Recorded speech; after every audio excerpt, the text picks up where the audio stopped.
तो आज मैंने सुबह उठकर मेरी स्कैल्प पर ये देखा। पहले भी मैं देख चुका हूँ मेरी हेयर लाइन को थोड़ा रिसीड होते हुए या फिर इस तरह से बाल कहीं कहीं से थिन होते हुए, लेकिन हमेशा मैं ऐसी चीज़ों को इग्नोर कर देता हूँ। आई थिंक कि I am not going to go bald.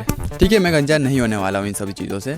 And मेरे बाल रिग्रो होते रहते हैं, वैसे होते भी हैं, लेकिन बाल ग्रो करना, फिर उनको शेव करना, फिर बालों को ग्रो करना, फिर शेव करना, फिर बालों को ग्रो करना, ऐसे 5-6 सालों तक मैं लगातार करते आ रहा हूँ।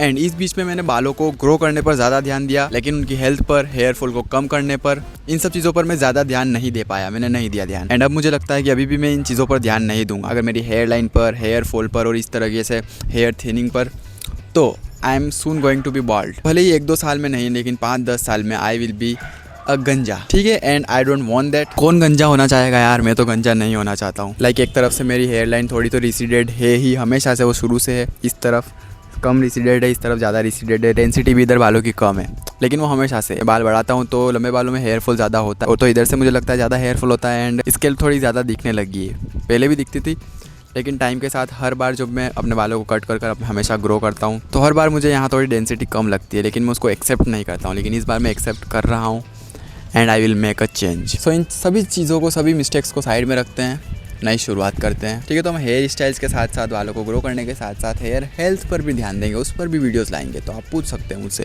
कि किन टॉपिक्स पर आपको वीडियो चाहिए। चाहे कोई कितना भी बोल ले कि बालों से फ़र्क नहीं पड़ता है, पर्सनालिटी से फ़र्क पड़ता है, गंजे लोग भी बहुत अच्छे दिखते हैं। एग्जाम्पल दोगे आप द रॉक का, डेविड गोगिंस का, जेसन स्टेथम का, विन डीजल का, या फिर अनुपम खेर का, किसी का भी आप एग्जाम्पल दे दो। लेकिन रियलिटी यही है कि तुम्हें भी गंजा नहीं होना है, जैसे कि मुझे भी नहीं होना है। क्योंकि ये सच बात है कि हेयर इज़ मेंस मेकअप। अपनी टीनेज में या 20s में कौन ही गंजा होना चाहेगा, नहीं होना है। And this is your sign to focus on hair health. क्योंकि बालों को ग्रो तो हर कोई कर लेता है या फिर अलग अलग हेयर स्टाइल ट्राई कर लेता है, लेकिन वो इग्नोर करते जाते हैं। उनको साइंस दिखते हैं कि उनकी हेयर लाइन रिसीड होने लगी है, उनके बाल थिन होने लगे, उनको हेयर फॉल बढ़ चुका है, लेकिन वो इसको हल्के में लेते हैं, जैसे कि मैं ले रहा हूँ काफ़ी सालों से। लेकिन अब मैं इसको हल्के में नहीं ले रहा हूँ, क्योंकि अभी तो मुझे कई सारी हेयर स्टाइल्स ट्राई करनी है, हेयर डाई करना है, ब्लॉन्ड करना है बालों को, कई चीज़ें करनी है। तो अभी मैं गंजा नहीं हो सकता। एंड अगर मैं गंजा हो गया तो आप लोग देखोगे भी क्या।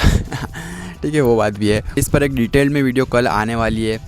If you love your hair then वो वीडियो आपको देखनी ही चाहिए। उसमें सारी चीज़ें मैं डिटेल में बताऊंगा आपको। तो अगले 3 से 6 महीने में कोशिश करूंगा मेरे बालों को रीग्रो करने का, हेयर फॉल को कम करने का, हेयर हेल्थ पर मैं ध्यान दूंगा। तो मैं अलग अलग चीज़ें ट्राई करूंगा। तो तुम सब मुझे सजेस्ट करो कि क्या क्या चीज़ें मुझे ट्राई करनी चाहिए, कमेंट अभी कर बताना। एंड मैं सोच रहा हूँ कि मैं मिनोक्सिडिल या इस तरह की चीज़ों पर नहीं जाऊँगा। मैं नेचुरली अपने बालों की हेल्थ को सही करने का, उनको रीग्रो करने की कोशिश करूँगा, हेयर फॉल को कम करने की कोशिश करूँगा। लेकिन एक चीज़ जो मेरे दिमाग में भी आ रही है, जो मैं ट्राई करना चाहता हूँ बहुत ही लंबे समय से, जो कि है डर्मा स्टेम। मैं काफ़ी टाइम से सोच रहा था कि वो मुझे ट्राई करना चाहिए। तो अगर आप चाहते हैं कि मैं आपको यूज़ करके बताऊं कैसे यूज़ करते हैं, क्या उसके रिजल्ट्स होते हैं, तो कमेंट करना डर्मा स्टेम। अगर इस वीडियो पर मुझे कमेंट्स दिखते हैं डर्मा स्टेम, कई सारे अगर मुझे डर्मा स्टेम के कमेंट्स दिखते हैं, तो मैं कल ही डर्मा स्टेम खरीदूंगा और यूज़ करूँगा। आपके साथ मेरी प्रोग्रेस शेयर करूँगा, क्या वो सच में रिजल्ट देता है या नहीं देता है, सब कुछ। तो कमेंट करना डर्मा स्टेम। एंड इस वीडियो में सिर्फ यही मैं कहना चाहता था कि don't ignore your hair fall, don't ignore your hair health. One of the most important part है ये आपका लुक्स का, आपके कॉन्फिडेंस का, आपकी लाइफ का,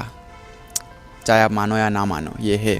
एंड हर कोई अपने बालों का ध्यान रखना चाहता है ना, कोई भी गंजा नहीं होना चाहता है। तो स्टार्ट नाउ। अगर तुम्हें साइंस दिखने लग गए हैं तो स्टार्ट कर दो अपने बालों पर ध्यान देना। तो एक डर्मा स्टेम का आप कमेंट करना अगर आप चाहते हो मैं उसको यूज़ करूँ। ठीक है, 100 कमेंट्स तो शायद ही आप करोगे, देखते हैं 100 कमेंट्स आते हैं या नहीं आते हैं। एंड मैं मेनली फोकस करूँगा होम रेमेडीज़ पर, नेचुरल प्रोडक्ट्स पर। रोज़मेरी हो गया, स्कैल्प मसाज हो गया, योगा हो गया, इन सभी तरह की चीज़ों पर मैं ज़्यादा ध्यान दूंगा, ना कि केमिकल वाली चीज़ों पर मैं डायरेक्ट जंप कर जाऊंगा। वो तो मैं एक्सट्रीम केस में करूँगा, जो कि मेरा है ही नहीं अभी केस। अभी मेरे बाल अच्छे हैं। ठीक है, ऐसे अगर आप ध्यान नहीं दोगे तो वो कम होते जाएंगे, है ना। काफ़ी मेरे बालों की डेंसिटी कम हो गई है ना। मैं एक्सेप्ट नहीं करता हूँ। मेरे बाल वेवी कर्ली साइड आते हैं तो ऐसा दिखता भी नहीं है, लेकिन जब वो गीले होते हैं या फिर कभी कभी जैसे आज सुबह मैंने देखा तो लगता है कि हेयर फॉल हो चुका है भाई, अब ध्यान दे दे। तो ध्यान मैं दूंगा, यही आपसे आज शेयर करना था।